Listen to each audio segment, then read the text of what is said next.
Good morning. Good morning. Sa titulo ng ating ebanghelyo ngayong araw, when we look at it, when we look at our Bible, is Jesus begins His ministry. Yun po yung titulo.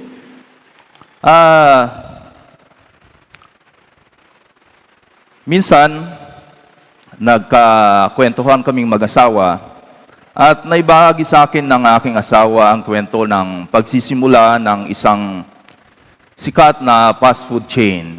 Ito yung McDonald's. Na itatag pala ito bilang isang fast food restaurant noong 1940 ng mag-asawang McDonald's sa San Bernardino, California.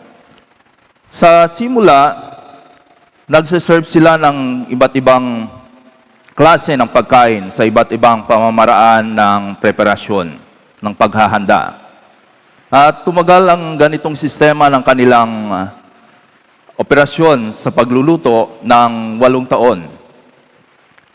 In 1948, yung mga anak na yung namahala, the McDonald's brothers. So, nung panahon na yon, isinara na yung restaurant. Sila yung namahala, tapos isinara yung restaurant for 3 months. Bakit?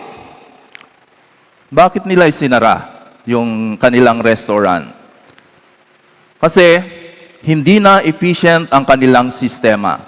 So, nag-isip sila ng pamamaraan kung paano mapapabilis ang kanilang produksyon. Naisip nila, they simplified things. So, sinimplihan nila ang lahat ng mga iniluluto nila.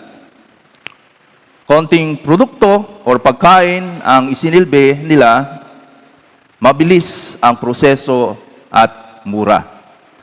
Kung titingnan natin ngayon, ang sistema nila, nagkaroon ng variety ang menu, pero iisa pa rin ang lasa. Kasi minsan, ang pagkakaiba lang naman ng mga niluluto nila ay kung may cheese or without cheese. Bakit ko po na-share ito? Dahil sa panahong ito ay sariwa pa rin sa atin yung mga natutunan natin sa convocation about mission. Ang ginawa natin nung convocation sa breakout sessions ay parang yung ginawa ng McDonald's brothers. Nag-usap, nag-brainstorming, nag-share ng iba't ibang experiences kung paano maging successful ang ating mission. Yung istorya ng McDonald's ay maganda, pero hindi po ganun lang sa kaharian ng Diyos. Sa panimula o umpisa ng isang misyon, walang standard process or one process only.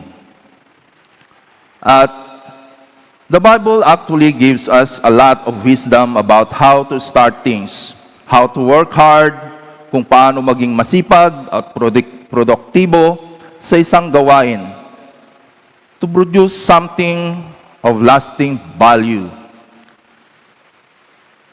Napaka-importante na mayroon tayong clear vision kung ano talaga ang rason kung bakit tayo lumalabas at nagmi-minister. Lagi nating titingnan ang ating mga ginagawa sa mata ng ating Panginoon.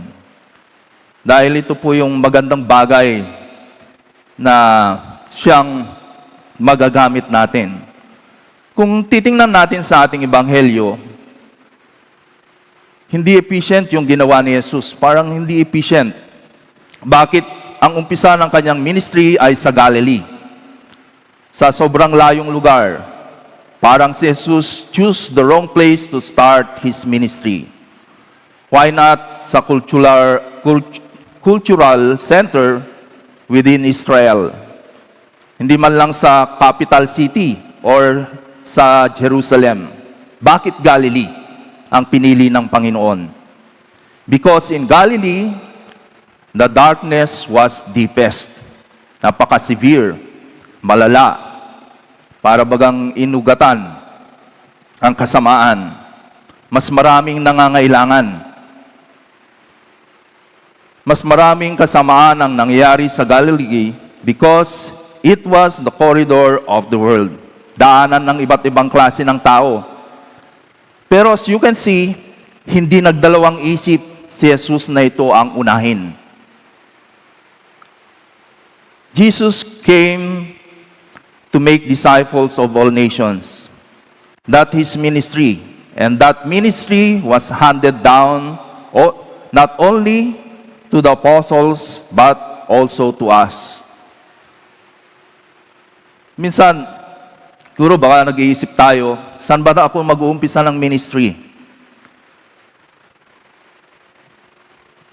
Maaring kung nasaan tayo ngayon, kung nasaan kayo ngayon, sa isang lugar na maraming tambay, marami pong tambay ngayon, pwede po tayong mag-umpisa ng ministry. Dahil yun po yung layunin ng Diyos.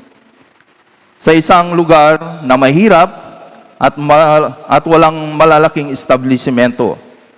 Dahil po sa mga lugar na ito, mas marami pong nangangailangan. Missionary works and making disciples doesn't mean that we need to be expert. Hindi po kailangan maging eksperto. All you need is the heart, puso. Yung puso po natin, kagaya ng Panginoon. Hindi man akma sa mundo, pero akma yun sa kaisipan ng Diyos. These things, kagaya nga nung sinabi doon sa ating pangalawang pagbasa, ito po yung manghahamak sa karunungan ng mundo. Hindi man po akma, pero magagamit natin sa mundo para ipakita ang kaluwalhatian ng Diyos. Tandaan po natin, for sure, magkakaroon po tayo ng mistake along the way. But God is on our side. The Holy Spirit is with us. It is the work that God gave us in this global kingdom, work of making disciples. So let us pray that God may strengthen us in this hard, inefficient work of making disciples para pagdating ng Panginoon, para sa pagdating ng ating Panginoon.